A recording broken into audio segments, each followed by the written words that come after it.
ఓం మహాగణాధిపతయే నమః. ఓం గురుభ్యో నమః. ఓం శ్రీమాత్రే నమః. ప్రేక్షకులకి ఆ లలితాంబిక అమ్మవారి యొక్క అనుగ్రహం పరిపూర్ణంగా కలగాలని మనస్ఫూర్తి కోరుకుంటూ మనం ఈ ఆగస్టు మాసంలో 4వ తేదీ నుంచి 10వ తేదీ వరకు ఉన్నటువంటి గ్రహస్థితి ఏ విధంగా ఉంది, ద్వాదశ లగ్నాల వారికి, లగ్నం తెలియని వారు రాశి వారికి ఏ రకంగా ఎటువంటి ఫలితాలు ఉన్నాయి, ఏ రకమైనటువంటి పరిహార మార్గం చేసుకోవాలి, ఏ విషయంలో జాగ్రత్తగా ఉండాలని తెలుసుకునే ముందు ముఖ్యంగా ఇక్కడ మనకి గ్రహస్థితి ఏ విధంగా ఉందనేటువంటి చూడాలి. మనకి వృషభంలో గురువు కుజుడు ఉన్నారు.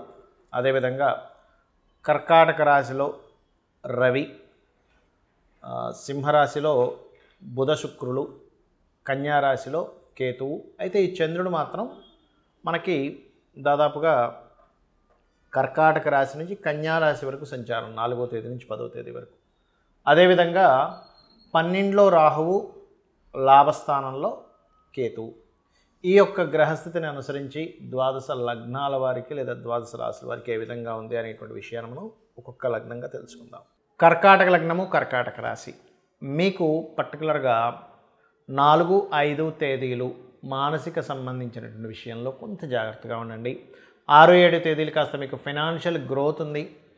కాకపోతే మీరు 8, 9, 10 ఈ 3 రోజులు మాత్రం మీరు ఎట్టి పరిస్థితుల్లో కూడా ఏదైనా అగ్రిమెంట్స్, కాంట్రాక్ట్స్, కొన్ని ఒక అవతల విషయం తెలుసుకోకుండా కొంత ఎమోషన్గా రియాక్ట్ అయ్యి ఒక మాట ఇవ్వడము, ఇటువంటివి దయచేసి చేయకండి. ఇటువంటి వాటి వల్లే మీరు ఇబ్బంది పడతారనేటువంటి చాలా స్పష్టంగా గోచరిస్తుంది. లగ్నంలో రవి ఉన్నందుకు కాస్త ద్వితీయాధిపతి లగ్నంలో ఉన్నందుకు కాస్త కుటుంబ సభ్యుల్లో ఎవరితోనైనా కొంత పెద్దవాళ్ళతో కొంత ఒత్తిడి ఉన్నప్పటికీ వాళ్ళతో సహాయ సహకారాలు కొంత బాగుంటుంది. కూడా కాస్త విదేశాలకు వెళ్ళడానికి కూడా అనుకూలమైనటువంటి స్థితి. కాకపోతే మీకు 9వ స్థానంలో రాహు యొక్క సంచారం ఏదైతే ఉందో అది పితృదేవత ఆరాధన చేయడం ద్వారా మంచి యోగాన్ని ఇవ్వనుంది అక్కడ. అంటే పితృదేవతలకి మీరు ఎంత చేసుకుంటే ఈ 9లో రాహు ఉన్నంతకాలం మీకు అంత అద్భుతంగా ఉంటుంది. అంటే ఏమిటి, వాళ్ళ యొక్క బ్లెస్సింగ్స్ వస్తాయి మీకు. 2వ స్థానంలో ఎలాగో మీకు 2 శుభగ్రహాలు ఉన్నాయి కాబట్టి ఆ 2 శుభగ్రహాలకు సంబంధించినటువంటి విషయంలో ఫైనాన్షియల్ గ్రోత్ ఉంది, అందులో ఎటువంటి సందేహం లేదు. అదేవిధంగా మీకు ఈ వారం అంతా కూడా జాబ్ రిలేటెడ్ సంబంధించిన విషయంలో చాలా అనుకూలంగా ఉంది. జాబ్స్ రావట్లేదండి, జాబ్స్ కోసం బాధపడుతున్నాను అనుకునేటువంటి వారికి ఈ యొక్క వారం 4, 5, 6, 7 తేదీలు చాలా అనుకూలంగా ఉంది, అందులో ఎటువంటి సందేహం లేదు. అందులో పర్టికులర్గా computer related, software related, police department, banking related సంబంధించిన ఇటువంటి రంగాల్లో చాలా చాలా చాలా అనుకూలంగా ఉన్నటువంటి గ్రహస్థితి ఇది గుర్తుపెట్టుకోండి. అలాగే మరొక విషయం ఏంటంటే ఇక్కడ గమనించుకున్నట్లయితే వివాహ సంబంధించినటువంటి విషయంలో కొంత గతంలో వెళ్ళిపోయిన సంబంధాలు మళ్ళీ వెనక్కి రావడం కానివ్వండి, లేనట్లయితే కొంతవరకు ఈ శని యొక్క స్థితి అష్టమంలో ఉన్నందుకు వక్రించినందుకు కొంచెం లేట్ అవుతూ ఉంటాయి. అంటే ఏమిటి, మీరు ఒక మాట చెప్పేస్తారు, సరే మాకు ఓకేనండి మీరు చెప్పండి అంటే మేము టైం తీసుకొని చెప్తామంటూ ఉంటారు. లేట్ అవుతూ ఉంటుంది, స్లో అవుతూ ఉంటుంది, మీకేమో చిరాకు వచ్చేస్తూ ఉంటుంది. కానీ ఇక్కడ ఏంటంటే విదేశీ సంబంధాలు తొందరగా సెట్ అవుతాయి మీకు. లేదా ఒక్కొక్కసారి సేమ్ దీంట్లోనే కొంచెం మార్పు ఉంటుంది, మీ క్యాస్ట్ బేస్ దాంట్లో ఆ కొంచెం వేరే దీంట్లో రావడము. అందులో పర్టికులర్గా 2వ వివాహం కోసం ప్రయత్నం చేసేవారు కొంతమందికి వాళ్ళ టైం బాగోక ఏదో మొత్తం మీద విడాకులు అవ్వడము, జీవిత భాగస్వామి సంథింగ్ ఏదో ప్రాబ్లం రావడం వల్ల ప్రాబ్లం వస్తుంది వాళ్ళకి ఫస్ట్ వివాహం విషయంలో.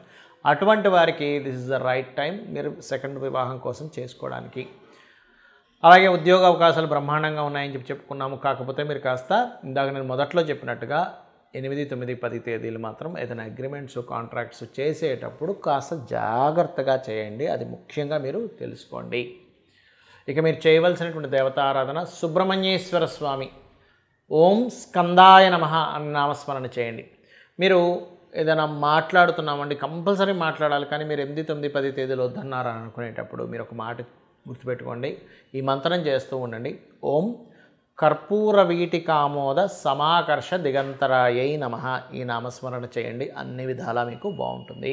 ఈ యొక్క ఎపిసోడ్లో పర్టికులర్గా నేను మీకు దేవతా సంబంధించిన, ఉపాసన సంబంధించిన విషయాలు కొన్ని క్లారిటీ ఇవ్వబోతున్నాను. ఎందుకంటే నన్ను చాలామంది అడుగుతున్న ప్రశ్న, దీనిలో ఒక క్లారిటీ ఇవ్వబోతున్నా. అదేమిటంటే చాలామంది ఏంటంటే మేము పలానా సంకల్పం కోసం పలానా దేవతా ఆరాధన చేస్తున్నాము, నాతో పాటు 10 మంది చేస్తే 9 మందికి లేదా 8 మందికి రిజల్ట్ వస్తే ఒకరిద్దరికి రావట్లేదు ఎందుకు అని అడుగుతూ ఉన్నారు.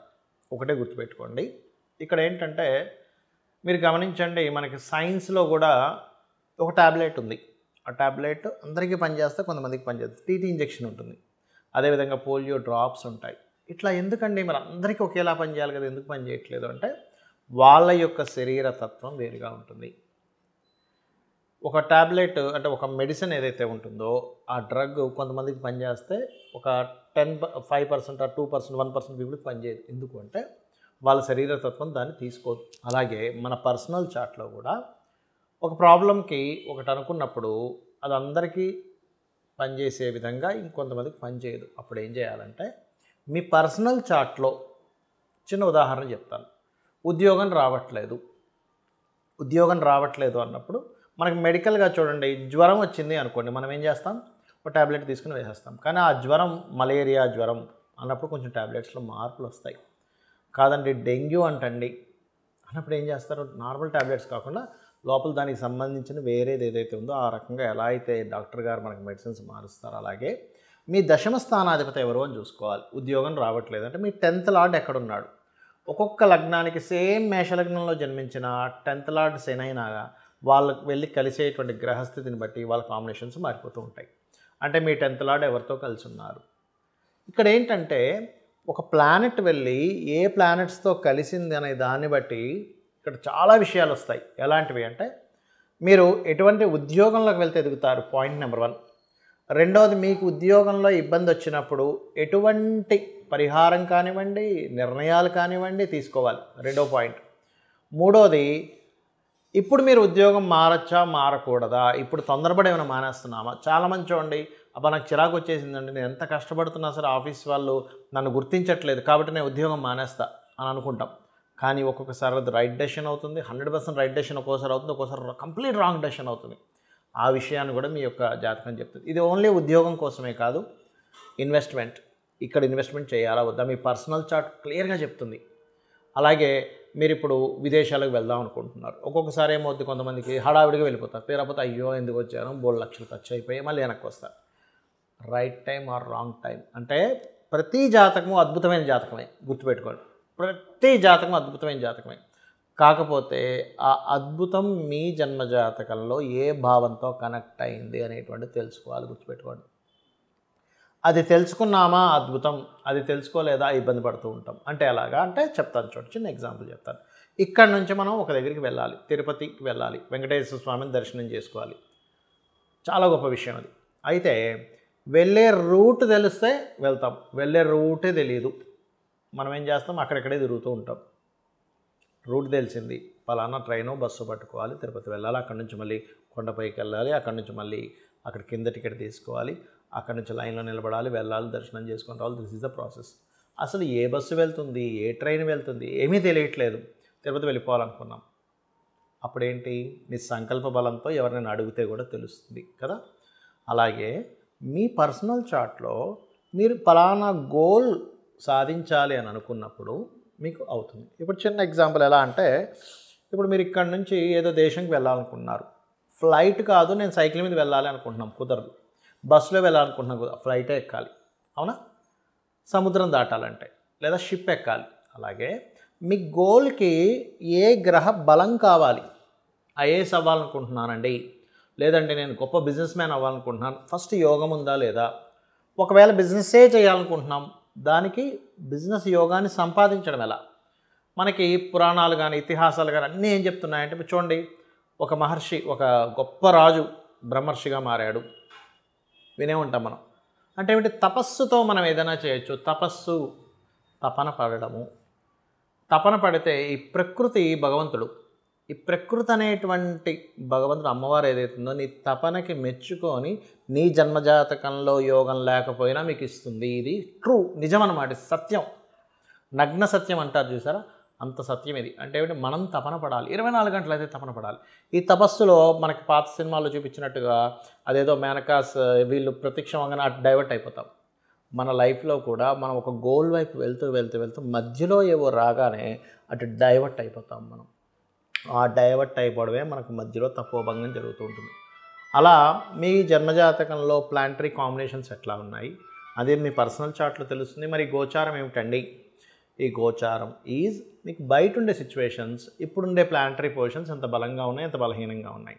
మనం ఒక ముహూర్తం పెట్టుకుంటాం, మౌఢ్యం ఉందండి పెట్టుకోకూడదు, శూన్యమాసాలు ఉన్నాయని పెట్టుకోకూడదు అంటాం కదా. అట్లాగే గోచార బలం ఎలా ఉంది, దానికి మనం చేసే ప్రయత్నం ఎంతవరకు సపోర్ట్ చేస్తుంది అని తెలిపేదే ఈ యొక్క గోచార ఫలితాలు. కాబట్టి మీ జన్మజాతకంలో ఉండే యోగాన్ని, గోచార ఫలితాలని తెలుసుకొని మీరు పరిపూర్ణమైనటువంటి ఆనందాన్ని, విజయాన్ని, అమ్మవారి అనుగ్రహంతో మీరు సొంతం చేసుకోవాలని మనస్ఫూర్తిగా కోరుకుంటూ శ్రీమాత్రే నమః.